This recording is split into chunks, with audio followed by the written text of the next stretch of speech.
청산리 하면 무엇이 먼저 떠오르시나요? 아마 대부분은 역사책에서 배운 청산리 전투 혹은 푸른 산이 많은 곳이겠지라는 막연한 이미지일 겁니다. 그런데요, 청산리는 단순히 경치가 좋아서 붙은 이름이 아닙니다. 이 이름에는 자연, 이주, 역사 그리고 사람들의 바람이 겹겹이 쌓여 있어요. 오늘은 교과서에서는 절대 안 알려주는 청산리라는 이름의 진짜 유래, 그리고 그 이름이 왜 사람들의 기억 속에 강하게 남게 되었는지 이야기해 보겠습니다. 1. 청산리는 한 곳이 아니다. 먼저 중요한 사실 하나부터 짚고 갈게요. 청산리라는 지명은 한 군데가 아닙니다.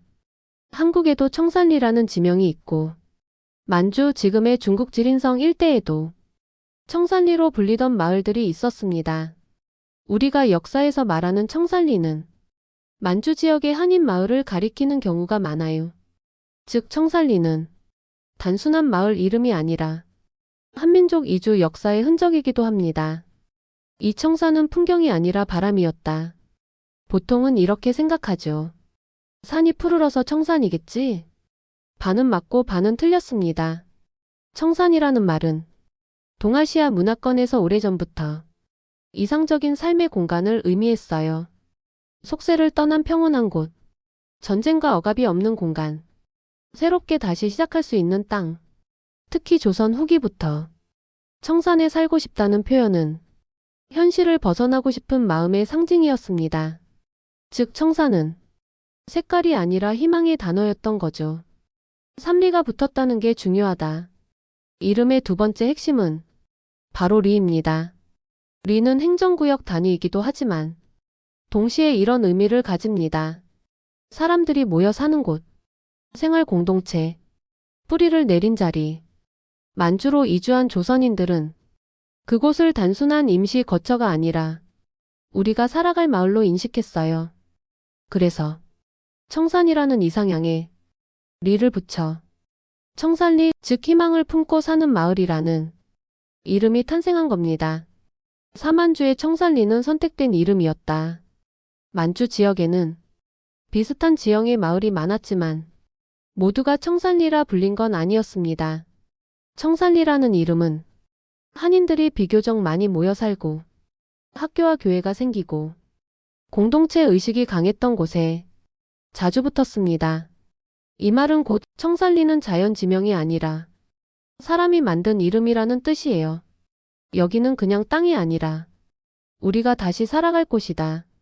이 다짐이 지명으로 굳어진 거죠. 5. 청산리 전투 이후 이름의 의미가 바뀌다. 원래 청산리는 조용한 이주 마을의 이름이었습니다.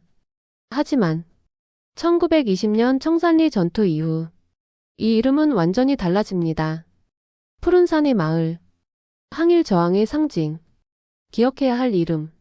이때부터 청산리는 지명이 아니라 역사적 단어가 됩니다. 그래서 오늘날 청산리라는 말을 들으면 풍경보다 사람과 사건이 먼저 떠오르는 거예요. 6. 청산리는 끝이 아니라 시작의 이름. 재미있는 건 이겁니다. 청산리라는 이름에는 승리, 전투, 영웅보다도 더 근본적인 의미가 있어요. 그건 바로 다시 시작하겠다는 선언입니다. 쫓겨났지만 포기하지 않았고, 낯선 땅이었지만 이름을 붙였고, 이름을 붙였기에 그곳은 고향이 되었습니다.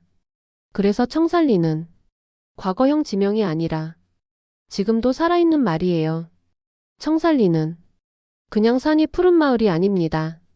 그 이름은 떠난 사람들의 마음이었고 남겠다는 의지였으며 잊히지 않겠다는 약속이었습니다. 다음에 청산리라는 단어를 보게 된다면 이렇게 생각해 보세요. 아, 이건 장소가 아니라 사람들이 남긴 이름이구나.